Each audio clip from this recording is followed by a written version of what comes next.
할렐루야. 우리 말씀을 좀 읽어봅시다. 시작. 우리의 신분이다. 우리 옆에 상호 인사를 안 했네. 옆에 상호 인사를 사랑합니다. 정신을 차립시다. 할렐루야. 예배 가운데 누구를 바라봐야 합니까? 예, 하나님 바라봐야 합니다. 찬양 가운데 누구를 바라봐야 합니까? 예, 기도 가운데 누구에게 기도해야 합니까? 예, 하나님께 해야 되는 줄 다 알고 있고 하나님께 예배해야 하며 하나님을 바라봐야 되는 줄 다 아는데 지금 우리가 뭘 바라보고 있는가 볼 수 있어야 된다는 거예요.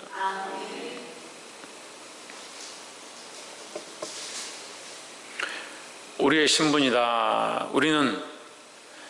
우리의 신분은 정말 미천하고 아무것도 아닙니다. 그런데 하나님께서 우리를 위하여 하나님 특별한 사랑을 부어주셨습니다. 그래서 지금은 우리가 그 사랑 때문에 그 사랑을 인해서 하나님 앞에 나올 수 있습니다. 우리가 하나님 앞에 나올 자격이 원래 없습니다. 이 나와 있는 것이 하나님 주신 은혜다 하는 거예요. 우리가 마땅히 나올 자격이 있어서 마땅히 예배할 자격이 있어서 예배하는 것이 아니다 하는 거죠. 예배할 신분이 아닙니다. 원래 하나님 앞에 기도할 수 있는 신분이 아닙니다. 기도할 수 있는 자격을 주신 게 은혜고 예배할 수 있는 자격을 주신 것이 은혜다라는 거죠. 그러면 여러분들이 여기 와 있기 때문에 내가 뭐 시간이 없는데 바쁜데 여기 온 게 고맙게 생각해야지 내가 오늘 어렵게 예배하러 왔더니 괜히 목사님 뭐라 한다 그렇게 생각하는 게 아니고 예배 가운데 하나님 앞에 내가 올 수 있는 게 은혜다라는 거죠. 조혜준 뭐 할 수 있는 게 은혜다?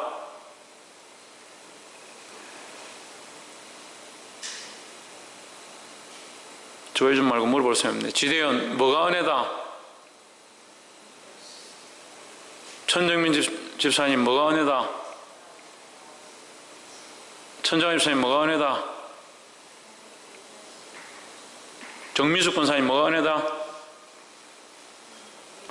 예, 하나님 앞에 설 수 있는 것, 하나님 앞에 나올 수 있는 것이 은혜다. 그러니까 오늘 우리가 은혜다, 지금 예배하는 게 은혜다 이렇게 하면 예배하고 있는 게 은혜다 이게 아니고요. 우리가 하나님 앞에 설 수 없는데 하나님 앞에 나올 수 없는데 하나님을 부를 수 없는데 부를 수 있는 신분을 허락하신 게 은혜다라는 거죠. 지금은 종의 제도가 없으니까 종이 상전에게 어떻게 하는지 그걸 여러분 잘 모릅니다. 근데 제가 어렸을 때만 해도 종이 있었어요. 그 종은 주인에게 함부로 말도 못하는 겁니다. 이름도 못 부릅니다. 주인의 이름 어떻게 부릅니까, 종이?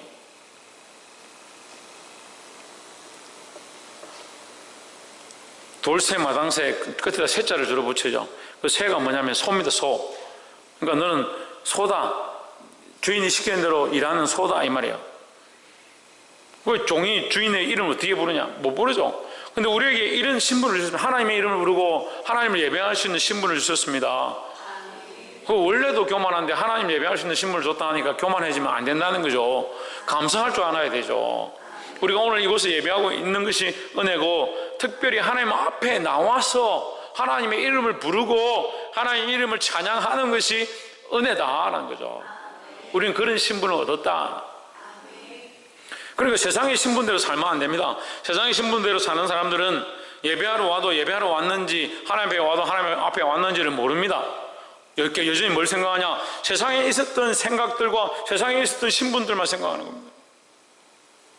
내가 직장에서 먼저 아느냐? 내가 밖에 나가면 얼마나 잘 나가는지 아냐? 그거 하나님 앞에 아무 소용이 없습니다. 하나님 은혜로 우리가 서 있다는 사실을 늘 깨닫고 알게 되기를 주의 이름으로 축원합니다. 2장 1절에 그러므로 모든 것을 우리가 더욱 간절히 삼갈지니 유념함으로, 여러분 성경을 봅시다. 그러므로 우리는 들은 것에 더욱 유념함으로 뭘 들었습니까? 말씀을 들었습니다. 특별히 구원의 복음에 대해서 들었습니다. 그 구원의 복음이 뭐냐? 1장에서 천사도 아니고 선지자들도 아니고 너희 조상도 아니고 오직 예수 그리스도로 말미암아 너희에게 구원의 복음을 주셨다는 거죠. 그러니까 천사를 숭배한다고 해서 구원받는 게 아니고 옛 조상들을 숭배한다고 너희가 구원받는 게 아니고 너희가 유전되어진 아브라함의 후손이다 그것을 가지고 있다고 해서 구원받는 게 아니다. 오직 예수 그리스도를 믿음으로 구원을 얻는다는 거죠. 너희가 뭘 들었느냐? 그것을 들었다. 그 복음에 대해서 들었다. 그런데 그 복음을 들었다면 너희는 유념해라, 조심해라 이 말이에요. 주의해라는 거죠. 주의 복음을 듣고 예수 그리스도로 말미암아 구원을 얻었는 줄 너희가 들었는데 왜 정신을 차리지 않느냐? 정신을 차리지 않고 여전히 뭘 하느냐? 조상을 섬기고 우상을 섬기고 천사를 섬기고 네 혈기를 섬기고 네 감정을 섬기고 네 생각을 섬기고 복음을 유념해서 듣지 않는다. 우리가 흘러 떠내려가지 않도록 흘러 떠내려간다는 것은 심판을 당한다 이 말이에요. 결국 심판을 당해서 다 끝나버린다. 그러니까 여러분 제가 계속 말씀드리는데요, 주의 종을 대적하면 안 됩니다. 조심해야 합니다. 근데 하고 싶은 건 하세요. 뭐 하지 말한다고 안 하겠습니까만도. 근데 조심하시라고요. 그래서 제가 사랑으로 권면하는 거예요. 자꾸 오해를 하는데요, 말씀으로 책망하면 제가 여러분을 대적하는 걸 착각하는데 저는 여러분을 대적하지 않습니다. 근데 여러분들은 저를 대적하죠. 말씀으로 나를 책망하는구나. 자식들을 왜 말씀으로 똑바로 키우지 않습니까? 그렇게 하면 제가 자식들을 야단치는 것처럼, 자식을 키우는 부모를 뭐라 하는 것처럼 그렇게 느낍니다. 여러분 반대로 생각해 봅시다. 제가 차라리 책망하지 않고 권면하지 않고 야단치지 않으면 저도 편하죠. 제가 무슨 뻔히 기분 나빠하고 속상해할 줄 아는데 제가 왜 그렇게 하겠습니까? 저에게 돌아오는 유익이 뭐가 있어서 하겠습니까? 그런데 믿음의 조상도 어떻게 합니까? 예레미야가 하나님 말씀대로 선포합니다. 너희 성이 망할 것이고 너희가 회개치 아니하면 너희 어미가 자식을 삶아 먹을 것이다. 그 연합니다. 어떻게 합니까? 그 성이 백성들이 일어나가지고 그 예레미야를 땅에다 묻어버립니다. 감옥에 가둬버립니다. 죽이려고 합니다. 근데 그 예레미야를 대적하는 게 아닙니다. 하나님 말씀을 선포하는 자를 대적하는 겁니다. 그걸 저 대적해도 됩니다. 근데 여러분 조심하시라고요. 그렇게 하다가 하나님을 대적하게 된다는 거예요. 제가 저의 유익을 위해서 여러분 자식을 그렇게 키우지 마십시오. 말씀으로 키워야 합니다. 예배 참석하게 해야 합니다. 기도하게 해야 합니다. 저희 유익을 위해서 한다면 제가 하나님 앞에 맞겠죠. 맞잖아요. 아니 그런 상식도, 그렇게 똑똑하신 분들 그런 상식도 없어요? 기본적인 세상 상식으로도 얘기해 봅시다. 제가 만약에 하나님 앞에 잘못되어진 생각들로 그렇게 말하고 있다면 저희 유익을 위해서 그렇게 키우면 안 됩니다. 예배하러 데려와야 합니다. 그렇게 하고 있다면 제가 하나님 앞에 맞겠죠. 그리고 상식적으로 생각해도 제가 그렇게 해서 제게 유익이 없습니다. 어떤 목사님들은 저한테 그렇게 얘기하더라고요. 딱 보고 교회에 오는데 될 수 있으면 어른들, 11조 좀 내는 사람들, 교회 좀 도움이 되는 사람들, 그 사람들을 꼭 잡아라. 그 사람들 잘해줘라. 그렇게 얘기하더라고요. 원리적으로 보면 교회의 부흥이나 앞으로 나아가는 데서는 그렇게 해야 되는 것처럼 보입니다. 그건 세상의 원리입니다. 하나님 앞에서 신앙 양심으로 그렇게 할 수 없습니다. 영혼들이 죽어가고요, 하나님 앞에 하나님 없으면 우리 하고 싶은 대로 하면 되죠. 여러분 듣기 좋은 말들 하면 되죠. 저도 좋은 말 할 줄 압니다. 흘러 떠내려간다. 이 세상 속에서, 이 세상의 세월 속에서 아무 가치도 없고 아무 존재도 없이 그냥 비가 와서 낙엽이 지금 우리나라 홍수 나가지고 막 흘러가죠. 그 흘러가는 물에 낙엽 하나 떠내려가듯이 표시도 나지 않는 인생. 그냥 왔다가 그냥 흘러가 버리니까 이 세상이 뭘 하고 갔는지, 뭘 했는지, 누구를 믿고 있는지, 무슨 신앙생활을 하고 있는지 표시도 나지 않는 인생, 그렇게 될 것이다. 유념하라, 정신을 차려라. 무엇에 대하여? 복음에 대하여, 구원의 복음에 대하여, 너희가 들은 구원의 복음의 말씀에 대하여 유념하고 정신을 차려라. 2절에 천사들을 통하여 하신 말씀이 경고하게 되어 모든 범죄함과 순종하지 아니함이 공정한 보응을 받았거든 했습니다. 자, 이게 히브리서가 사실 좀 어려워요. 이 히브리서를 신학적인 신약 말씀에 대해서 좀 기본적인 바탕이 안 돼 있고 히브리서를 보면 굉장히 어렵습니다. 천사들을 통하여 하신 말씀, 이 말은 천사들을 통해서 하나님 말씀하셨다는 거죠. 구약에서 천사들을 보내서 아브라함에게도 말씀하십니다. 야곱에게도 말씀하십니다. 이삭에게도 말씀하십니다. 그 천사를 통하여 말씀하신다. 천사를 통해서 하나님께서 많은 것들을 말씀해 주셨다. 천사를 통하여 하신 말씀이 견고하게 되어 모든 범죄함과 순종하지 아니함이 공정한 보응을 받아 거둬냈습니다. 천사들을 통해서 한 말들을 순종치 않으면 뭐가 있느냐? 심판이 있다라는 거죠. 그럼 천사들뿐만 아니고 선지자들도 있었고 너희 조상들도 있었고 믿음의 선진들도 있었다. 그 말씀을 너희에게 전해줬고 견고하게 됐다는 것은 무슨 말이냐면요, 이 견고는 건물을 지을 때 완성되었다 이 말이에요. 건물을 지을 때 설계도를 그리면 건물을 다 지었다 하지 않습니다. 그렇죠? 설계도를 그렸다고 건물을 지은 것이 아니고 건물을 지어내어서 이게 든든히 굳어야 견고하게 되었다라고 하는 겁니다. 그러니까 천사들을 통해서 말씀을 전했는데 그 말씀이 그것으로 끝나지 않고 실제로 완성되었다. 그 말씀이 이루어졌다 했습니다. 천사들을 통해서 하신 말씀이 무엇으로 이루어졌습니까? 예수 그리스도에 나타나심으로 이루어졌죠. 예수 그리스도께서 나타나셨다는 거죠. 너희를 구원할 것이다. 너희를 위하여 하나님 아들이 올 것이다 했는데 그 아들이 예수 그리스도로 오셨다는 거죠.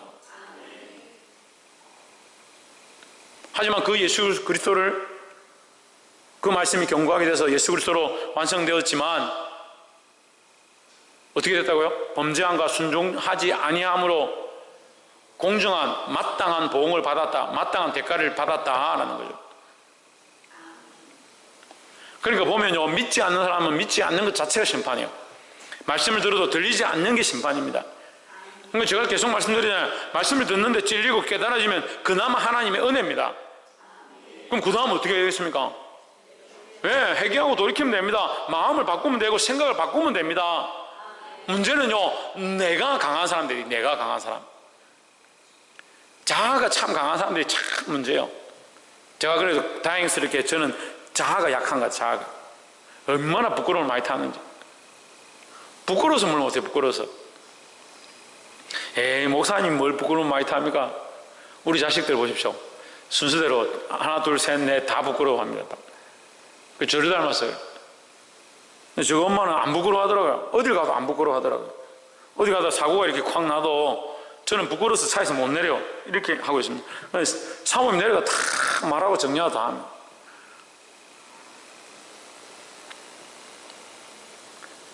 자기가 강한 사람, 자기가 강한 게 좋은 게 아니에요.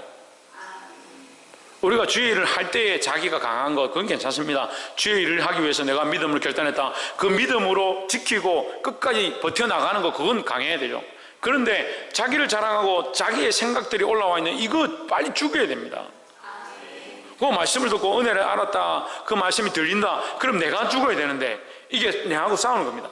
말씀을 들었는데 말씀이 내게 이렇게 말하는구나. 말씀에 순종해라 하는구나. 그런데 그건 들리는데 어떻게 합니까? 이거 내하고 안 맞다. 내가 어떻게 사느냐? 이게 현실이 현실하고 같느냐? 뭐가 이깁니까? 내가 말씀을 이겨버리는 거예요.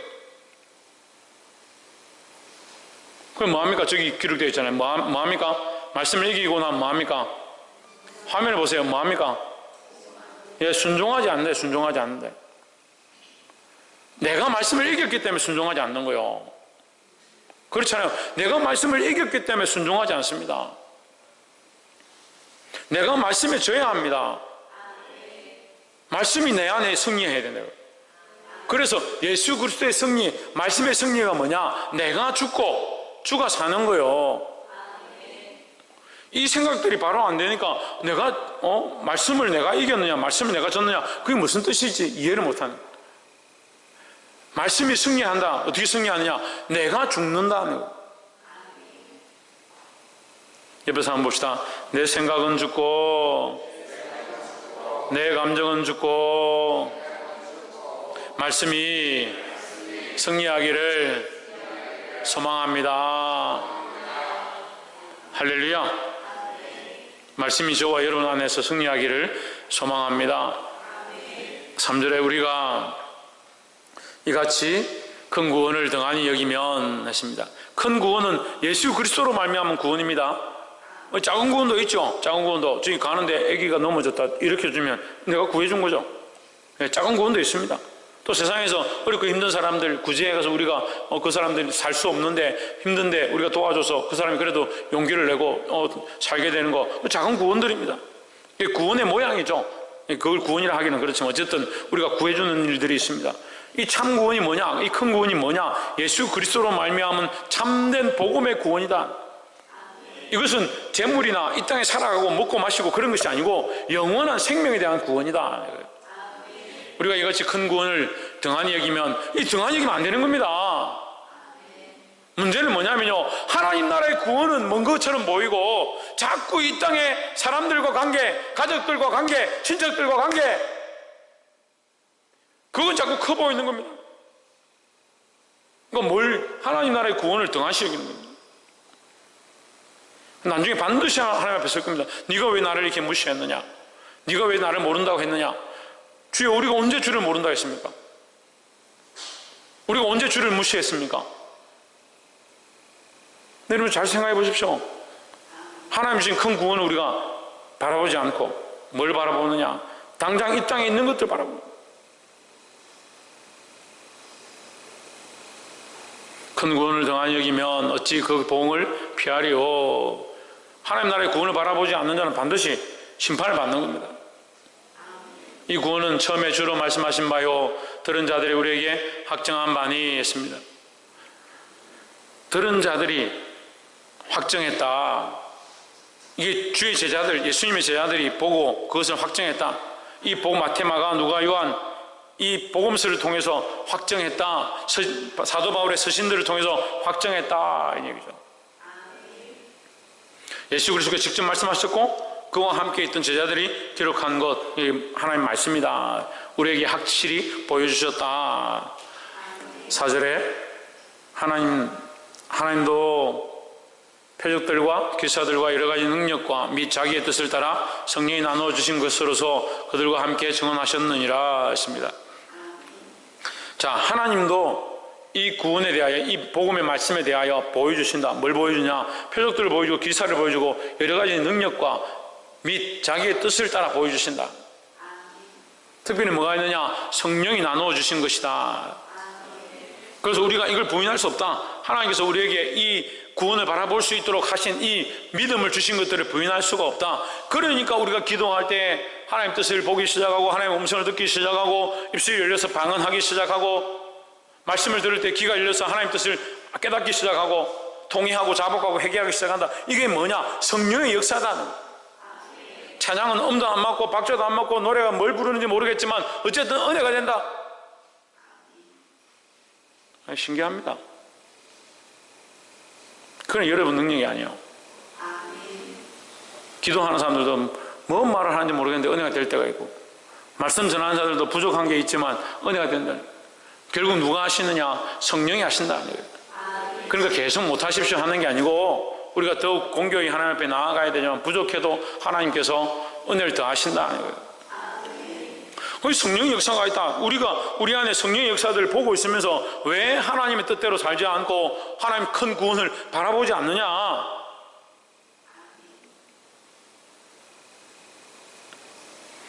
지금 우리나라 홍수가 이렇게 오니까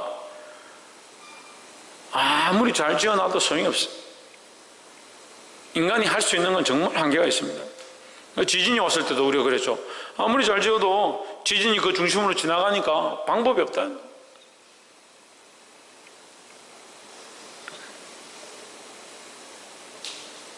식물들도 마찬가지고 날씨가 비가 계속 이렇게 오면 우리가 이제 가을 되면 채소를 먹기 힘들어요.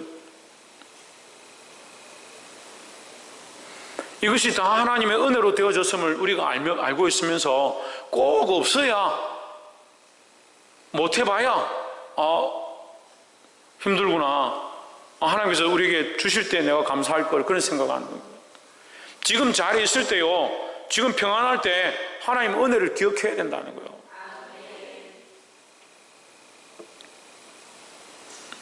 그래서 우리에게 특별히 여기 마지막 말씀에 보면 성령이 나눠주신 것으로서 그 성령이 우리에게 각양 은사를 주셔서 그들과 함께 정언하셨느니라. 누구를 정언했느냐? 예수 그리스도를 정언했다. 그리스도를 믿는 구원의 믿음으로 구원 얻는 것에 대해서 정언했다 하는 거죠. 그러니까 우리는 뭐 하면 됩니까? 믿기만 하면 됩니다. 다 해주고 다 이루어주시고 십자가에서 다 이루었다라고 하는데 믿기만 하면 되는데, 그것도 부족해서 우리에게 성령을 주셔서 오순절 다락방의 역사를 통해서 성령으로 역사하시는 것들을 보여주셨는데도 잘 못 믿는 거예요.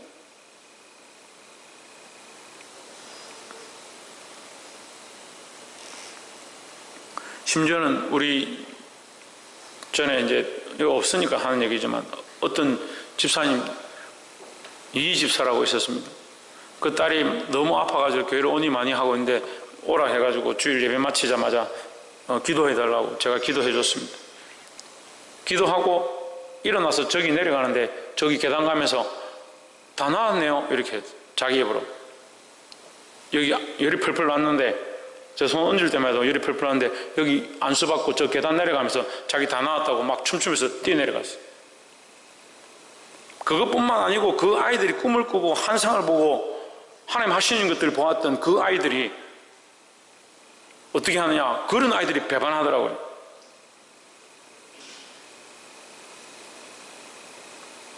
심지어는 그 집사님이 교회를 나가겠다고 저한테 저녁에 찾아왔어요. 근데 문 앞에 왔는데 하나님 저한테 말씀해 주셨어요. 교회 떠나겠다고 온 거다. 와서 제 얼굴 보는데 자기가 입을 열기 전에 제가 잘 가십시오 이랬어요. 그럼 어떻게 해야 되겠습니까?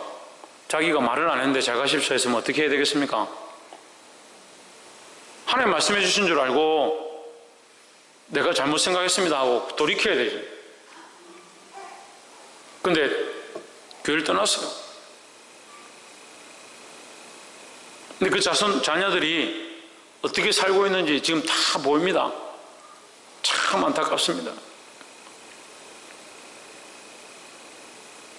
본인들은 더 좋은 길을 선택한다고 선택했지만 결국 뭘 선택했냐? 믿음이 없는 길을 선택하는 거예요. 김성수 목사님 뭐가 없다고요? 믿음이 없는 길을 선택한 겁니다. 다 얻고 다 이루었다 하는지 모르겠지만 믿음이 없는 길을 선택한 거예요. 제가 다 말을 할 수가 없어요.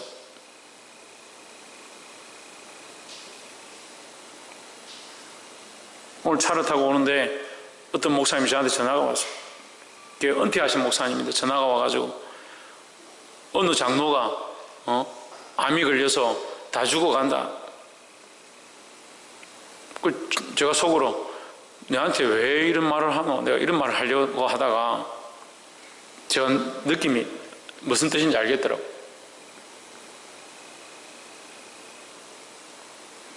멀쩡하고 건강했는데 갑자기 쓰러졌는데 사람이 빼짝 말라가 다 죽어간다. 한편은 안타까운 거요. 사람들이 이렇게 하고 있는 것도 안타깝고요. 믿음의 길을 선택하는 것을 서로 넘어뜨리려고 무너뜨리는 것도 안타깝고요. 하나님께서 분명히 우리 안에 증거를 보여주셨는데 지금 제가 증거에 대해서 얘기하는 거예요.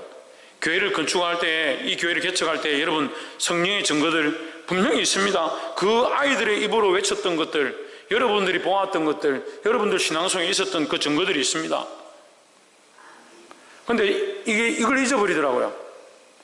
현실에 이 살아가는 건 잘 기억하고 있는데 자기가 믿음으로 나올 때 하나님 앞에 증거로 받았던 거 그걸 자꾸 잊어버리는 거예요.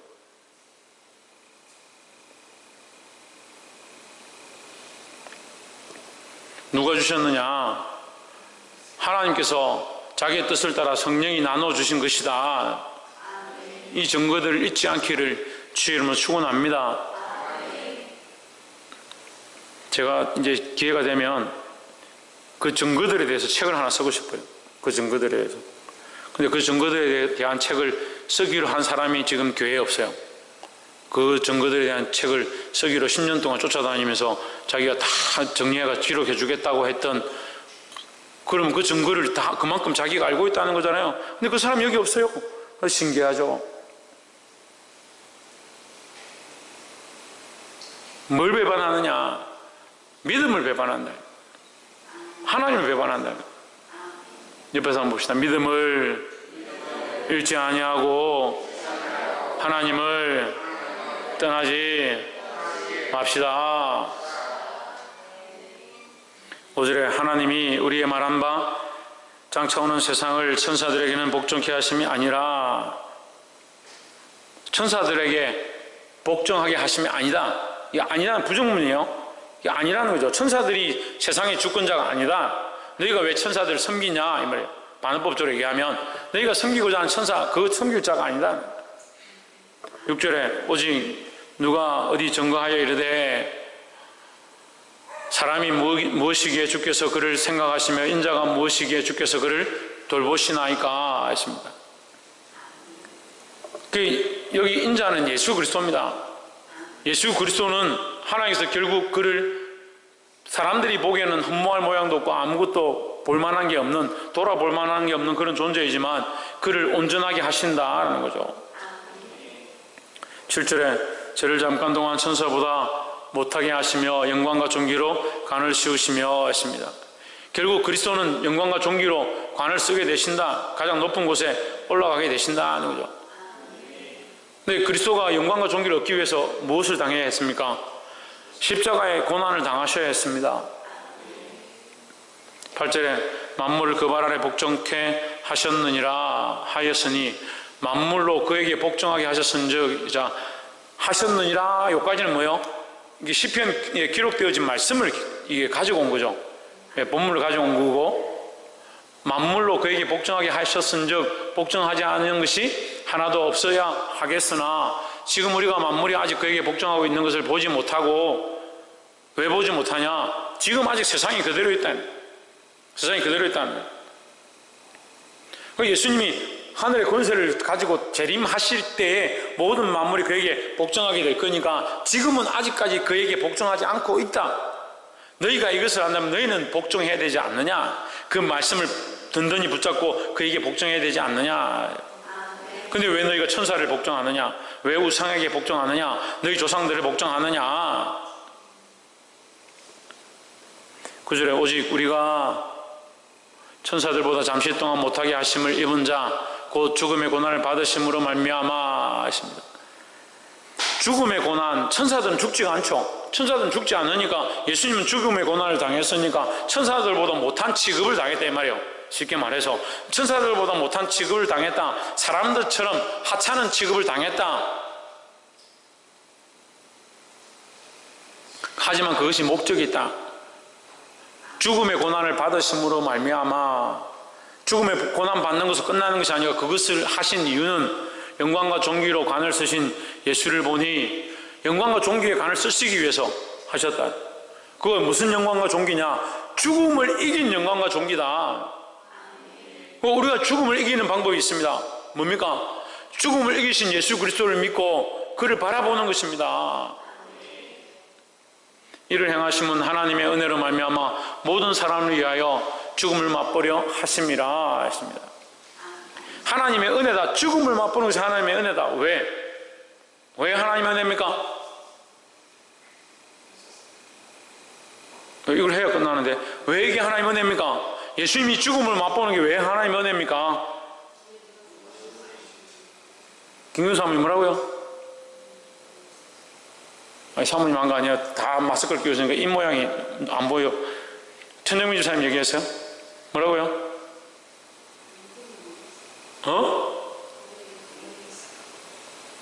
뭐라, 신성경. 예수님이 대신 죽었으니까 은혜다. 홍진우.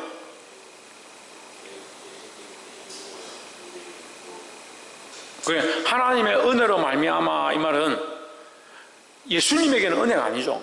어떻게 보면 예수님 당신에게는, 예수 그리스도에게는 은혜가 아니죠.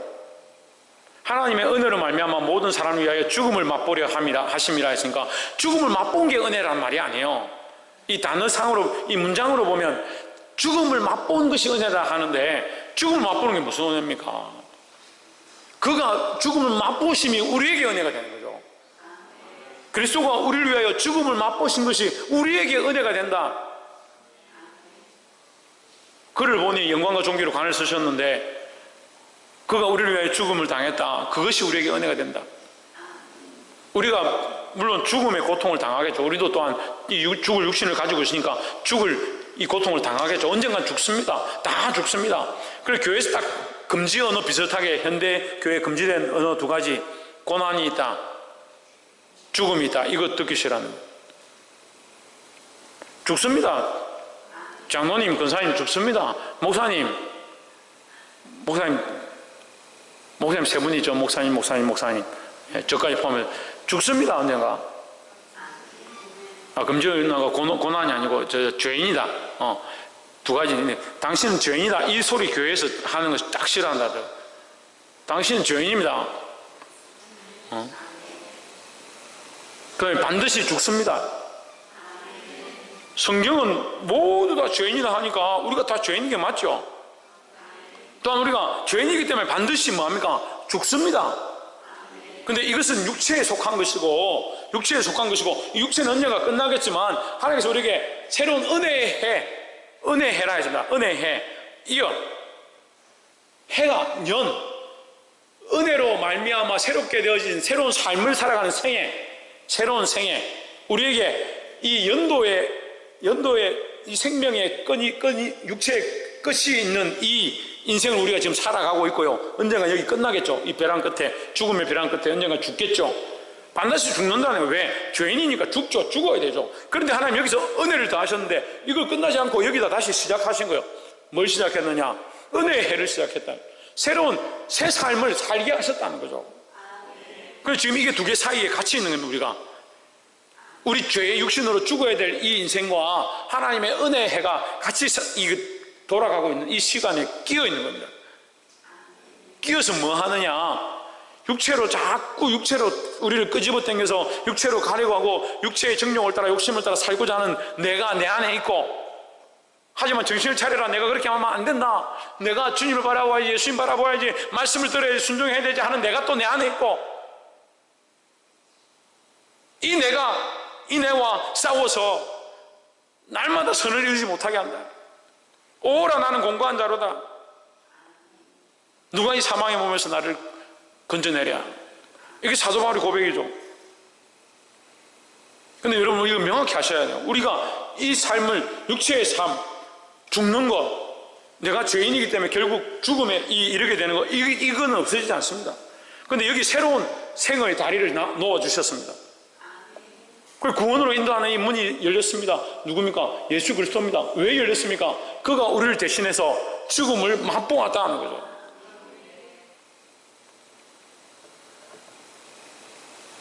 그래서 우리에게 열려진 영원한 구원의 문, 그것을 바라보고 믿음으로 사시기를 주의 이름으로 축원합니다. 말씀을 맺겠습니다. 사랑하는 성도 여러분, 세상의 소망은 잠시 있다 없어지는 겁니다. 세상의 것들은요, 잠깐 즐겁다가 사라질 것들입니다. 우리는 영원한 것들을 위해서 달려가야 합니다. 영원한 것을 위해서 믿음으로 살 때 때로는 당장 어렵고 비방당하고 힘들고 결단해야 되고 잘라내야 되고 그런 것들이 있다 할지라도 우리가 무엇을 위해 살아야 되느냐?